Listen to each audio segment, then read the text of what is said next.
எது எடுத்தாலும் ஸ்லோவாக போகிற மாதிரி இருக்கும். ரிப்பன் பரிகாரம்னு ஒன்று இருக்குது. அதை மாற்றி கட் பண்ணிங்கன்னா கொஞ்சம் இஷ்யூஸ் வரும். கல்யாணத்துக்கான டைம் நல்லாயிருக்கு, வேலையில் டைம் நல்லாயிருக்கு, அப்ரைஸெல்லாம் தர அந்த செகண்ட் சைக்கிள் இது. வேறு ஜாபுக்கெல்லாம் ட்ரை பண்ணுறீங்கன்னா தாராளமாக ட்ரை. எந்த மாதிரி கம்பெனிகளுக்கு போனால் நல்லது? செப்டம்பர் மாதத்துக்கு டைம் ரொம்பவே நல்லாயிருக்கு. என் மேனேஜர் தான் சார் எனக்கு பிரச்சனையே. எங்கள் அப்பா தான் சார் ஃபஸ்ட்டு நான் புரிஞ்சுக்க மாட்டார் சார். குருமார்கள் வழிபாடுனால பிஸ்னஸ் ஸ்லோவாக போகிற மாதிரி இருக்கும். ஒரு லக்ஷ்மி படத்தை டவுன்லோட் பண்ணிக்கோங்க, வச்சு வழிபாடு பண்ணுங்க. ஆனால் வீட்டில் சந்தோஷம் லைட்டாக குறையும். நிறைய விஷயங்கள் நான் ஓப்பனாக யூடியூப்பில் சொல்ல முடியல. பெருமாள் இதயத்தில் லக்ஷ்மி இருக்கிற மாதிரி வச்சுக்கோங்க. நீங்கள் எடுக்கிற முயற்சிகள் வந்து தொடர்ந்து எடுத்துக்கிட்டே இருக்கணும். முயற்சி. வாழ்க வையகம், வாழ்க வளத்துடன். உலகெங்கும் இருக்கும் பக்தி பிரபஞ்சம் 369 மக்களுக்கு டாக்டர் டிவைன் தினேஷன் அன்பான வணக்கங்கள். சரி, நம்ம வந்து இப்போ செப்டம்பர் மாத பலன்கள் ஒவ்வொரு ராசிக்கு நம்ம பார்த்துட்டு வரோம். சரிங்களா? இந்த செப்டம்பர் மாதம் ஆனி, அதுக்கப்புறம் புரட்டாசி 2 மாதமும் இருக்குது. இது வந்து ரொம்ப ரொம்ப ரொம்ப சிறப்பான மாதம். ஏன்னா நம்மளுக்கு வந்து கிருஷ்ண ஜெயந்தி வருது, விநாயகர் சதுர்த்தி வருது, புரட்டாசி மாதம். சரிங்களா? அதனால் எக்கச்சக்க நல்ல ஃபெஸ்டிவல் இருக்குது. விரதம் இருக்கிறதுக்கு நல்ல டைம். எதுக்கு விரதம் இருக்கிறோன்னா, நம்மளுக்கு ஒரு விஷயம் வேணும் அப்படின்னும் போது விரதம் இருந்து அதை பண்ணோன்னா ரொம்ப நல்லா ஒர்க் ஆகும். இதை ஒருத்தர் போன வருஷம் இப்போ ஒரு ஜாப்பனீஸ் பப்ளிஷ் பண்ணி நோபல் ப்ரைஸை வாங்கியிருக்காரு. இதெல்லாம் நம்ம பல ஆயிரம் வருஷமாக பண்ணிகிட்ருக்க விஷயம். சரியா? ஸோ உங்கள் ராசிக்கு எந்த தெய்வத்தை எப்படி வழிபட்டால் என்னென்ன விஷயங்கள், என்னென்ன நல்ல விஷயங்கள் கைகூட இருக்குது இந்த மாதம், எப்படி அதை நம்ம தக்க வச்சுக்க முடியும், இல்லை நம்ம எப்படி ஆக்கர்ஷணம் பண்ணிக்க முடியும்னு ஒவ்வொன்றா பார்த்துட்டு வருவோம். வாங்க. ரிஷப ராசி, ரிஷப லக்னக்காரங்களுக்கு டைம் எப்படி இருக்குது? நம்மளுக்கு ஜென்ரலாக அதை கடந்த ஒரு வருஷம் 1.5 வருஷமாகவே ரொம்ப ஸ்லோவாக போகிற மாதிரி இருக்கும். எது எடுத்தாலும் ஸ்லோவாக போகிற மாதிரி இருக்கும். என்னென்னா உங்களுக்கு வந்து சனி பகவான் வந்து 3ஆம் பார்வையாக பார்க்கறதால அந்த ஸ்லோனஸ் இருக்கும். சரிங்களா? நம்ம நிறைய பரிகாரங்கள் இருக்குங்க, நிறைய விதத்தில் பரிகாரங்கள் இருக்குது. நான் ஸ்ட்ரெயிட்டாகவே ஒரு பரிகாரம் சொல்கிறேன். இது நான் போன தடவை ஒரு சேனலில் பேசியிருந்தேன், நிறைய ஃபோன் கால்ஸ் இது வந்தது. இதை பற்றி ரிப்பன் பரிகாரம்னு ஒன்று இருக்குது. சரிங்களா? அதை வந்து ஒரு ரிப்பனை கட் பண்ண சொல்லுவேன். அது நீங்கள் கட் பண்ணாலே அந்த கிரகத்தோடைய கதிர்வீச்சுகளை நம்ம ரெடியூஸ் பண்ணுவோம். சரிங்களா? நான் என்ன கலர் எப்படின்றது நான் தனியாக தான் சொல்லுவேன். ஏன்னா அதை மாற்றி கட் பண்ணிங்கன்னா கொஞ்சம் இஷ்யூஸ் வரும். இஷ்யூஸ்னால் தேவையில்லாத விஷயத்தை நம்ம ட்ரிகர் ஆகிற மாதிரி ஆகிடும். அதனால் எனக்கு கால் பண்ணுங்கள். உங்களுக்கு வந்து அந்த ரிப்பன் வந்து எந்த முறையில் கட் பண்ணுறது உங்களுக்கு சொல்லித்தரேன். சரியா? ஸோ இது ஒன்று ரிப்பன் பரிகாரம். இது பண்ணிங்கன்னாவே ஸ்லோவாக போகிற விஷயங்கள்லாம் தடைப்பட்டு கொஞ்சம் ஃபாஸ்ட்டாக மூவ் ஆகும். ஓகேங்களா? இது ஒன்று. ஸோ எதுலலாம் மூவ் ஆகும்? நம்ம தனம் கொஞ்சம் நல்லா வரும். சரி, அடுத்து வந்து கல்யாணம். ரிஷபத்துக்கும் 7ஆம் வீட்டை வந்து இப்போ குரு பகவான் பார்த்துட்ருக்கார். அதனால் கல்யாணம் சூப்பராக இருக்குது. கல்யாணத்துக்கான டைம் நல்லாயிருக்கு. எவ்வளோ சீக்கிரம் கல்யாணம் பண்ண முடியுமோ தாராளமாக கல்யாணம் பண்ணலாம். சரிங்களா? இது ஒன்று. அடுத்து வேலையில் டைம் நல்லாயிருக்கு. ஏன்னா வேலைன்ற வீட்டு உள்ளேயும் உங்களுக்கு சுக்கிர பகவான் வராரு. அதனால் வேலையில் ஏதாவது ஒரு இந்த செப்டம்பர் மாதன்றது நிறைய கம்பெனியில் ப்ரொமோஷன், அப்ரைஸெல்லாம் தர அந்த செகண்ட் சைக்கிள் இது. யாருக்காவது ரிஷப ராசிலையோ லக்னத்துலையோ யாருக்காவது இந்த ப்ரொமோஷன் கிடைக்கிற மாதிரி இருக்குது, அப்ரைஸர் கிடைக்கிற மாதிரி இருக்குது, இல்லை இன்டர்னல் ட்ரான்ஸ்ஃபர், இல்லைன்னா வேறு ஜாப் சேஞ்ச், இதுக்கெல்லாம் டைம் நல்லாயிருக்கு. ஏன்னா 6ஆம் வீட்டில் சுக்கிரன் இருக்கார். இதுக்கு டைம் நல்லாயிருக்கு. யாருன்னா வேறு ஜாபுக்கெல்லாம் ட்ரை பண்ணுறீங்கன்னா தாராளமாக ட்ரை பண்ணலாம். சரிங்க? கண்ணை மூடிட்டு ஜம்ப் அடிச்சுட்டு எனக்கு போகிற இடத்துல அது சரியில்லை இது சரியில்லை அப்படின்லாம் சொல்லக்கூடாது. நீங்கள் வந்து ஒரு தடவை உங்கள் ஜாதக கட்டம் பார்க்கணும். உங்களுடைய கிரக நகர்வுகள் பார்த்துட்டு இப்போ ஜம்ப் அடிக்க கரெக்டாக டைம் இருக்குன்னா தாராளமாக பண்ணலாம். இன்னொன்று, இப்போ நம்ம பேர் சொல்கிறோம்ல, இப்போ உங்கள் ராசி என்ன, நீங்கள் யார் என்னன்னு தெரியாது, ராசி வச்சு இந்த மாதிரி இருக்கும்னு சொல்கிறோம்ல, அதே மாதிரி எந்த மாதிரி கம்பெனிகளுக்கு போனால் நல்லது, அதாவது இந்த கம்பெனி இந்த பொசிஷன்னு சொல்ல மாட்டாங்கன்னா அந்த கம்பெனி கலர் இந்த மாதிரி லோகோவில் இருக்கும், அது இந்த மாதிரி இடத்துல இருக்கும், ஆஃபீஸ் இந்த மாதிரி இருக்கும், இந்த குறியீடுகள் உங்களுக்கு வந்ததுன்னா அந்த கம்பெனி ஜம்ப் அடிக்கலாம். அந்த மாதிரி குறியீடுகள் சொல்லுவோம், தாராளமாக ட்ரை பண்ணலாம். வேலையில் டைம் வந்து இப்போ நல்லாயிருக்கு. எஸ்பெஷலி செப்டம்பர் மாதத்துக்கு டைம் ரொம்பவே நல்லாயிருக்கு.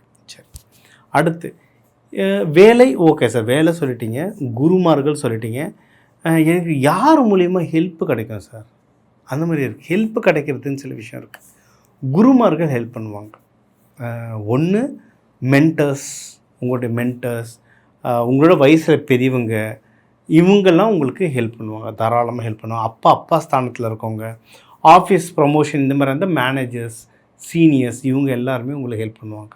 இன்கேஸ் சார் அப்படிலாம் ஒன்றும் இல்லை சார், எனக்கு ஒன்றும் நடக்க மாட்டேது சார், என் மேனேஜர் தான் சார் எனக்கு பிரச்சனையே, எங்கள் அப்பா தான் சார் ஃபஸ்ட்டு எனக்கு புரிஞ்சுக்க மாட்டார் சார், அந்த மாதிரிலாம் நீங்கள் எண்ணம் இருந்ததுன்னா குருமார்கள் வழிபாடு நல்லது. அதாவது வீடு பக்கத்தில் எனக்கு தெரிஞ்சு தமிழ்நாட்டில் எவ்ரி 25 கிலோமீட்டருக்கு ஒரு ஜீவசமாதி கண்டிப்பாக இருக்குங்க.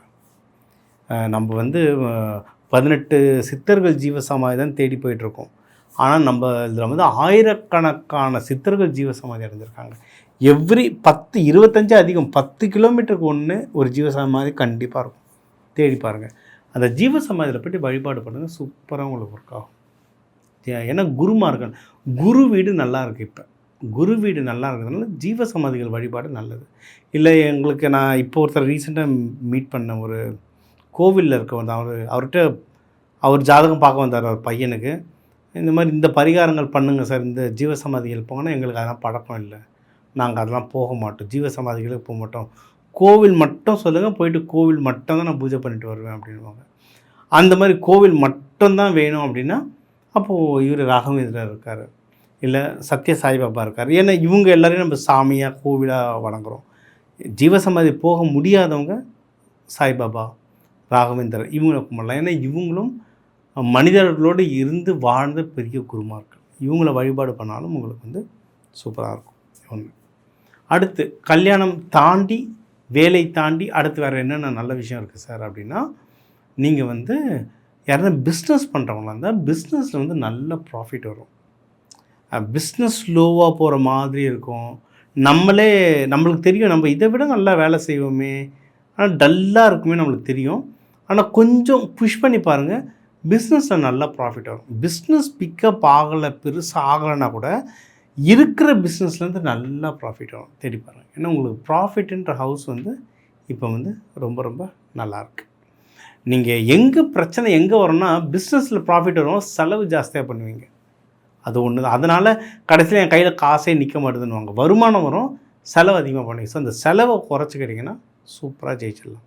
சரிங்க சார், இப்போ இந்த செலவு குறைக்கணும், எனக்கு கல்யாணம் ஆகணும், வேலை நல்லபடியாக கிடைக்கணும், பிஸ்னஸ் வளரணும், எந்த தெய்வத்தை சார் வழிபாடு பண்ணுறது அப்படின்னு கேட்டிங்கன்னா, ரிஷப ராசி ரிஷப லக்னக்காரங்களுக்கு வந்து மகாலட்சுமி தாயார் வழிபாடு சூப்பராக இருக்கும். நீங்கள் சென்னையிலலாம் இருக்கீங்கன்னா நம்ம திருப்பதி பாலாஜி, இல்லை பத்மாவதி தாயார், இங்கே போயிட்டு வரலாம். இல்லை எந்த ஊராக இருந்தாலும் அங்கே ஒரு பெருமாள் கோயில் இருக்கும், பெருமாள் கோயிலில் லக்ஷ்மி தாயார் இருப்பாங்க. ஸோ லக்ஷ்மி தாயார் வழிபாடு பண்ணலாம். யாராவது வெளி ஊரில் இருக்கீங்க, வெளி மாநிலத்தில் இருக்கீங்க, இல்லை வெளிநாட்டில் இருக்கீங்க, என்னால் பக்கத்தில் கோயிலுக்கு போக முடியலன்னீங்க, இருக்கவே இருக்குங்க இன்டர்நெட்டு, ஒரு லக்ஷ்மி படத்தை டவுன்லோட் பண்ணிக்கோங்க, வச்சு வழிபாடு பண்ணுங்கள். லக்ஷ்மி படம் நான் இப்போன்னு இல்லை எப்போவுமே சொல்கிறது, என்னோடய கிளாஸில் மாணவர்களுக்கு சொல்கிறது தான் இதே தான். எந்த தெய்வத்தை வழிபாடு பண்ணாலும் ஹஸ்பண்ட் ஒய்ஃப் சேர்த்து தான் வழிபாடு பண்ணணும். சிவன் பார்வதி, லக்ஷ்மி இருந்தால் பெருமாளும் லக்ஷ்மியும் சேர்த்து வழிபாடு பண்ணணும். நிறைய இடத்துல பெருமாள் பெரிய ஃபோட்டோ வச்சுட்டு பெருமாளை மட்டும் வழிபாடு பண்ணிட்டுருப்பாங்க. இல்லை லக்ஷ்மியோடைய வெறும் லக்ஷ்மி தாயார் ஃபோட்டோ மட்டும் வச்சுட்டு அவங்க வழிபாடு பண்ணிட்டுருப்பாங்க. அந்த இடத்துல பணம் சேரும், ஆனால் வீட்டில் சந்தோஷம் லைட்டாக குறையும். தேடி பாருங்கள். அது நான் சொன்னதை கொஞ்சம் யோசித்து பாருங்கள். ஏன்னா நிறைய விஷயங்கள் நான் ஓப்பனாக யூடியூப்பில் சொல்ல முடியல. யோசித்து பாருங்கள், அந்த டஃப்பாக இருக்கும். அதனால் எப்போவுமே நீங்கள் லக்ஷ்மி வழிபாடுனா பெருமாள் இதயத்தில் லக்ஷ்மி இருக்கிற மாதிரி வச்சுக்கோங்க. இந்த மாதிரி வச்சு வழிபாடு பண்ணுங்கள். நீங்கள் கேட்குற விஷயங்கள் வந்து ரொம்ப ஃபாஸ்ட்டாக உங்களுக்கு ஒர்க் ஆகும். சரி, எப்போ சார் வழிபாடு பண்ணலாம்னா சுக்கிரஹோரை, வெள்ளிக்கிழமை சுக்கிரஹோரை. நார்மலாகவே உங்களுக்கு வெள்ளிக்கிழமைன்றது ரொம்ப நல்ல வேலை செய்யும். அந்த சுக்கிரஹோரை சூப்பராக வேலை செய்யும். நீங்கள் ஒன்று காலையில் 6:30 மணி, அப்படி இல்லைன்னா நீங்கள் வந்து நைட் அரௌண்ட் 8:30 மணி. இப்போ மதியமும் நிறைய பேர் சொல்லுவாங்க சார் மதியமும் சுக்கிரஹோரை வருமே சார்வாங்க. மதியம் எல்லாம் ஃப்ரைடே மோஸ்ட்லி ஆஃபீஸில் இருப்போம். ஆஃபீஸில் போகாதவங்கன்னா வீட்டில் அந்த டைமில் வழிபாடு பண்ணலாம். பெஸ்ட்டு வந்து காலையில் 6:30 மணி, நைட்டு 8:30 மணி சுக்கிரஹோரை. இதுலேயே நம்ம நிறைய தானியங்கள்லாம் நிறைய சொல்லுவோம். ஒரு ராசியில் ஒரு தன ஆக்கர்ஷணத்துக்குன்னு சில தானியங்கள்லாம் இருக்குது. இதில் வந்து உங்களுக்கு ரிஷபம்காரங்களுக்கு வந்து வெள்ளை மொச்சை வந்து நீங்கள் அவிச்சு நாட்டு சக்கரை கலந்து லக்ஷ்மி அம்மாவுக்கு படைச்சி சாப்பிட்டுட்டு வந்தீங்கன்னா ரொம்ப நல்லது. நானே ஸ்கூல் படிக்கும் போதெல்லாம் பார்த்துருக்கேன். நிறைய பெருமாள் கோவில்லலாம் வெல்லம் மொச்சை அதிகமாக செஞ்சு கொடுப்பாங்க பிரசாதமாக. அது என்னென்னா சுக்கிரன், பயங்கரமான சுக்கிரன் அது. சரிங்களா? ஸோ நீங்கள் காலையிலையோ நைட்டோ ஏதாவது ஒரு வேலை செஞ்சுட்டு நீங்கள் இனிப்பு அதை நாட்டு சர்க்கரை இல்லை வெல்லம் கலந்து படைச்சிங்கன்னா அது வந்து இன்னும் சூப்பராக ஏற்றுனா அது கூட குரு சுக்கிரன்னா சேரும்போது அதோடைய பவர் வந்து இன்னும் வீரியமாகும். சரிங்களா? இது ஒன்று. இதை தாண்டி வேறு என்னென்ன விஷயத்துலலாம் நான் ஜாக்கிரதையாக இருக்கணும் சார் அப்படின்னு கேட்டிங்கன்னா, நீங்கள் எடுக்கிற முயற்சிகள் வந்து தொடர்ந்து எடுத்துக்கிட்டே இருக்கணும் முயற்சிகள். இல்லைன்னா ஏன்னா இப்போவே நீங்கள் ஒரு ஒரு ஒரு மாதமாக பாருங்களேன், கையில் காசு ஒரு பிரச்சனையாகவே இருந்துகிட்ருக்கும். வர மாதிரி இருக்கும், வராது, ஏதாவது ஒரு பிரச்சனையோடவே காசு வந்துடும். ஏன்னா தனஸ்தானத்துலலாம் செவ்வாய் இருக்கிறதுனால ஒரு மாதிரி பிரச்சனை வரும். அது கொஞ்சம் படிப்படியாக குறையும். நீங்கள் எங்கே நீங்கள் கான்சன்ட்ரேட் பண்ணோன்னா முயற்சி தான். தொடர்ந்து முயற்சி பண்ணுறீங்க. ஏன்னா நீங்கள் எடுக்கிற முயற்சிலாம் தடங்கலாகிட்டே இருக்கும். செவ்வாய் வருதுன்னா தடங்கலாகிட்டே இருக்கும். அதனால் தொடர்ந்து முயற்சி பண்ணிகிட்டு இருந்தீங்கன்னா பெருசாக ஜெயிச்சிடலாம். இது ஒன்று. இன்னொன்று வீடு. நீங்கள் இன்வெஸ்ட்மெண்ட்டில் வந்து செம ஜாக்கிரதையாக இருக்கணும். ஏன்னா தங்கம் விலை ஒவ்வொரு நாளைக்கு ஒவ்வொரு ரேட்டில் போயிட்டுருக்கு. இப்போ கைட்லைன் வேல்யூ ஏறுதுன்றாங்க. அதனால் ரிஷபமுக்கு எப்போவுமே மணி தாட் இருந்துக்கிட்டே இருக்கும். மற்றவங்களை விட ரிஷபக்காரங்களுக்கு வந்து அந்த ஃப்யூச்சர் பிளானிங், மணி எங்கே போட்டால் டபுள் ஆகும், எங்கே இன்வெஸ்ட்மெண்ட் பண்ண அந்த தாட்டை ஓடிக்கிட்டே இருக்கும். கண்டினியூஸாக எதனா இன்வெஸ்ட் பண்ணிகிட்டே இருப்பாங்க. இந்த மாதம்லாம் நீங்கள் இன்வெஸ்ட்மெண்ட் பண்ணும்போது ரொம்ப ஜாக்கிரதையாக பண்ணுங்க. ஏன்னா நம்மளுக்கு 4ஆம் வீடுலாம் கொஞ்சம் பிரச்சனை இருக்கிறதுனால அப்படி இருக்கும். யாராவது எப்படி சரி இதை வச்சு சொல்கிறீங்கன்னா, கொஞ்சம் ரிஷபமில் யோசித்து பாருங்கள்.